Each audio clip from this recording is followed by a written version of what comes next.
नमस्कार, welcome to eco wisdom by doctor Aditi. आज आपण एक महत्त्वाचा सिद्धांत बघणार आहोत। जसं आपण मागच्या व्हिडिओमध्ये बिग पुश सिद्धांत किंवा जोराचा धक्का सिद्धांत बघितला होता, तसाच त्याच धर्तीवर जाणारा आपण एक क्रिटिकल मिनिमम एफर्ट थिअरी म्हणजे आवश्यक किमान प्रयत्न सिद्धांत हा बघणार आहोत। आता हा सिद्धांत हार्वे लिबेनस्टीन यांनी दिलेला आहे। तर लिबेनस्टीन यांच्या मते ज्या कुठल्या गरीब किंवा मागे पडलेल्या मागासलेल्या अर्थव्यवस्था आहेत त्या तशा मागे पडण्याचं कारण म्हणजे काय, तर ते जे गरिबीचं दुष्टचक्र असतं ते सोडून बाहेर निघण्यासाठी जो काही एक आवश्यक किमान प्रयत्न लागतो, मग ती काही गुंतवणूक असेल, ती काही धोरणं असतील, ती योग्य प्रकारे त्यांच्याकडे राबवली जात नाहीत। त्यामुळे लिबेनस्टीन यांच्या मते एखाद्या अर्थव्यवस्थेला जर वाढीच्या किंवा विकासाच्या मार्गावरती न्यायचं असेल तर त्यासाठी किमान प्रयत्न हा आवश्यक आहे आणि तो किमान प्रयत्न मुख्यत्वे गुंतवणुकीमधनंच येणार आहे। आता एक छोटंसं उदाहरण आपण बघूयात की समजा एखाद्या अर्थव्यवस्थेमध्ये पर कॅपिटा इन्कम म्हणजेच सरासरी उत्पन्न किंवा दरडोई उत्पन्न हे रुपये 5,000 इतकंच आहे। तर गव्हर्नमेंटने असं ठरवलेलं आहे की आता या अर्थव्यवस्थेचा विकास करण्यासाठी आपण काही ना काहीतरी गुंतवणूक करूया आणि असं समजून चाला की ती गुंतवणूक पुन्हा एकदा दरडोई रुपये 500 इतकीच होते आहे। आता समजायला खरं तर खूप सोपं आहे की 500 रुपये दरडोई गुंतवणूक जर का असेल तर त्याच्यामधनं असा फारसा विकास किंवा वृद्धी काय होणार आहे।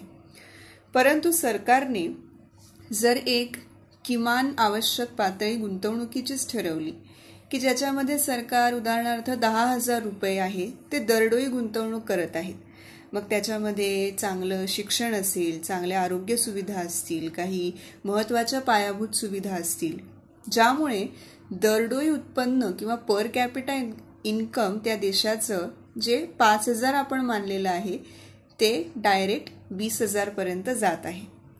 याचाच अर्थ काय आहे की योग्य ती गुंतवणूक आणि योग्य ती धोरणं ठरवल्यानंतर नक्कीच त्याचा पर कॅपिटा इन्कम किंवा दरडोई उत्पन्न वाढण्यामध्ये फायदा होतो आणि ती अर्थव्यवस्था वाढीच्या किंवा विकासाच्या मार्गावरती मग पुढे मार्गक्रमण करू लागते। पण हे होण्यासाठी योग्य त्या प्रमाणामध्ये एफर्ट किंवा प्रयत्न होणं खूप महत्त्वाचं आहे। म्हणूनच क्रिटिकल मिनिमम एफर्ट असं म्हणलेलं आहे की ते आवश्यक आहे, ते प्रयत्न त्याच्यापेक्षा कमी प्रयत्न केले तर अर्थव्यवस्था त्याचा विकास किंवा त्याची वाढ होऊ शकणार नाही।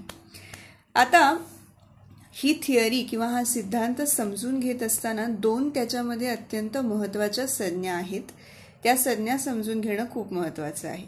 त्यातली पहिली आहे ती म्हणजे शॉक्स किंवा डिप्रेसंट्स, म्हणजे अर्थव्यवस्थेचा जो काही विकास, त्याची वृद्धी वाढ होत असते ती कमी करणारे घटक किंवा ती दाबणारे घटक याला आपण शॉक्स किंवा डिप्रेसंट्स असं म्हणत असतो।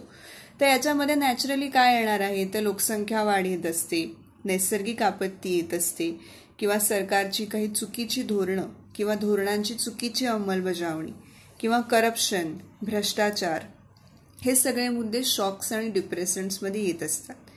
आणि दुसरी संज्ञा आहे ती म्हणजे स्टिम्युलंट्स किंवा ग्रोथ एजंट्स। याचा अर्थ वाढीसाठी उत्तेजन देणारे घटक, ज्याच्यामध्ये काय येत असेल तर सेव्हिंग्ज आहेत, म्हणजे जी काही बचत केली जाते अर्थव्यवस्थेमध्ये, मग त्या सेव्हिंग्सची योग्य प्रकारे पुढे जाऊन जी गुंतवणूक होत असते म्हणजे इन्व्हेस्टमेंट होत असते ती असेल, किंवा योग्य प्रकारे जो काही अर्थव्यवस्थेमध्ये शिक्षणाचा प्रसार होत असेल, कौशल्य विकास होत असेल, नवीन तंत्रज्ञान चांगल्या पद्धतीने जे वापरलं जात असेल, जबाबदारीने वापरलं जात असेल, असे सगळे हे जे सगळे घटक आहेत ते ग्रोथ एजंट्स आहेत, म्हणजे जे आपल्या वाढीला आणि विकासाला पुढे जाऊन चालनाच देणार आहेत।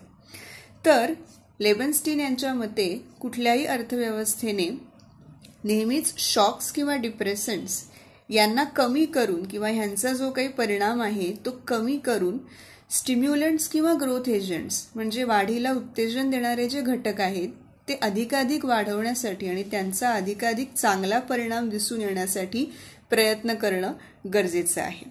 ज्याच्यामुळे काय होतं तर दरडोई उत्पन्न एका ठराविक पातळीपर्यंत वाढतं आणि तिथपर्यंत अर्थव्यवस्था आल्यानंतर मग त्याचा पुढचा विकास आपोआपच लोकांच्या बचती आणि गुंतवणुकीमधनं होऊ लागतो. मग सरकारचे जे काही प्रयत्न आहेत की सरकारची जी खूप मोठ्या प्रमाणावर जी गुंतवणूक त्याला सुरुवातीला करणं गरजेचं असतं ती आधी होऊन जाते आणि मग पुढे आपोआप अर्थव्यवस्था त्याचा जो वेग आहे तो घेत जात असते. तर लिबनस्टीनच्या या सिद्धांताचा हा गाभा आहे. आता आपण एकदा पटकन त्याचं डायग्रॅमॅटिक रिप्रेझेंटेशन बघून घेऊया. तर आपण इकडे आवश्यक किमान प्रयत्न सिद्धांत याची आकृती काढलेली आहे, ज्याच्यामध्ये एक्स ॲक्सिसवरती आपण दरडोई उत्पन्न आणि प्रेरित वाढ बघत आहोत, तर वाय ॲक्सिसवरती दरडोई उत्पन्न आणि प्रेरित उत्पन्नातील घट आपण घेतलेला आहे. आता दोन गोष्टी आधी आपण इथे सगळ्यात प्रथम सुरुवात करताना बघणार आहोत, त्या म्हणजे हे जे दोन कर्व आहेत, हा ZT आणि XT. तर ZT काय दर्शवतो तर वाढ रोखणारे घटक आणि XT दर्शवतो वाढीला उत्तेजन देणारे घटक. आता सुरुवातीला OE इतकी गुंतवणूक अर्थव्यवस्थेमध्ये आहे, त्यावेळेला E हा इक्विलिब्रियम पॉइंट आहे जिकडे अर्थव्यवस्था आहे. आता अर्थव्यवस्थेमधली गुंतवणूक OE वरून डायरेक्ट OM इतकी वाढवलेली आहे. त्यामुळे NA हे दरडोई उत्पन्न अर्थव्यवस्थेमध्ये आपल्याला दिसून येतं. आता आपण लक्ष देऊया A या पॉइंटवरती. तर A या पॉइंटवरती लक्ष दिल्यानंतर आपल्याला असं जाणवतं की आपण हा जर एक त्याला छेदून पुढे एक परपेंडिक्युलर म्हणजे लंब आपण टाकला तर आपल्याला असं जाणवतं की ZTचा जो कर्व आहे म्हणजे वाढ रोखणारे घटक जे आहेत ते इकडे जास्त आहेत. कशाच्या तुलनेत तर XT भागाच्या तुलनेत म्हणजे वाढीला उत्तेजन देणाऱ्या घटकांच्या तुलनेत. इकडे हे जे लिहिलेलं आहे त्याच्यावरती आपण लक्ष देऊया की FB हे मोठे आहे कशापेक्षा FA पेक्षा आणि FA काय आहे आपला XT पर्यंतचाच बिंदू इकडे FA आहे, त्यामुळे तो आहे वाढीला उत्तेजन देणारे घटक.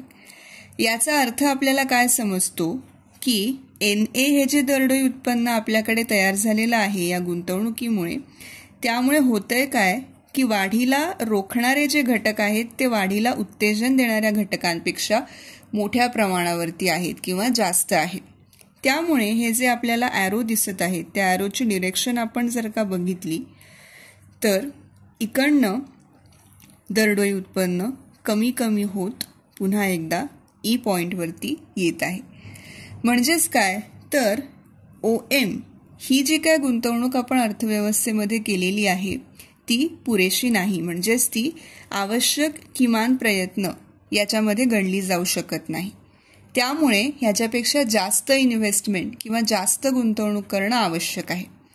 आता पुढच्या पायरीमध्ये असं आपण समजून चालू की OMच्या नंतर OK इतकी गुंतवणूक किंवा इकडे इन्व्हेस्टमेंट झालेली आहे. तर याच्यानंतर आपण या पॉइंटपाशी येऊन पोहोचतो आहोत जो इकडे पुन्हा यांचा छेदनबिंदू आहे G.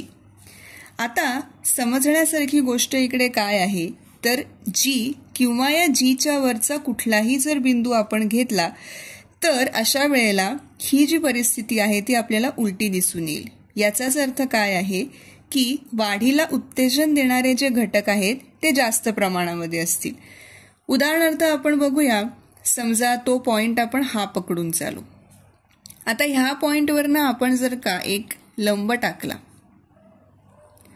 तर इकडे काय होणार आहे, आता ZTचा जो भाग आहे तो नक्कीच इकडे XTच्या भागापेक्षा कमी दिसून येतो. याचाच अर्थ काय आहे इकडे की वाढ रोखणारे जे घटक आहेत ते वाढ उत्तेजन करणाऱ्या घटकांपेक्षा अतिशय कमी आहेत. याचा अर्थ काय की OK जरी इन्व्हेस्टमेंट आपण केली तर वाढीला उत्तेजन मिळून जे काही त्याच्यामध्ये ड्रॉबॅक्स आहेत किंवा जी काही संकटं येणार आहेत जी वाढ रोखू शकतात ती संकटं कमी होतील किंवा त्याचा परिणाम तितका जाणवणार नाही आणि वाढीला मात्र कायमच उत्तेजन मिळेल.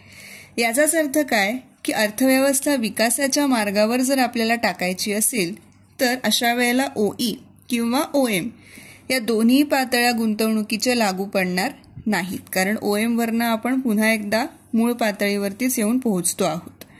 त्यामुळे आपल्याला किमान ओके इतकी तरी गुंतवणूक केलीच पाहिजे, किंवा त्याच्यापेक्षा जास्त जर का केली तर आपल्याला हा जो लंब दाखवलेला आहे त्याप्रमाणे ZT कमी होऊन XT जास्त होतील. म्हणजेच वाढीला उत्तेजन देणारे घटक हे रोखणाऱ्या घटकांपेक्षा जास्त होतील आणि पुढे अर्थव्यवस्थेचा विकास चालू होईल. तर अशा पद्धतीने या आकृतीच्या सहाय्याने आपण आवश्यक किमान प्रयत्न सिद्धांत स्पष्ट केलेला आहे. तर आपण अशा प्रकारे आताच डायग्रामॅटिक रिप्रेझेंटेशन बघितलं.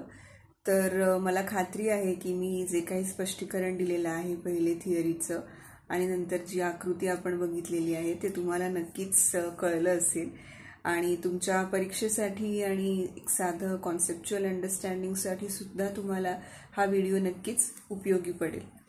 तर अशाच व्हिडिओसाठी चॅनल बघत राहा, व्हिडिओ लाईक करा, शेअर करा आणि माझ्या YouTube चॅनलला सबस्क्राईब करायला विसरू नका. धन्यवाद.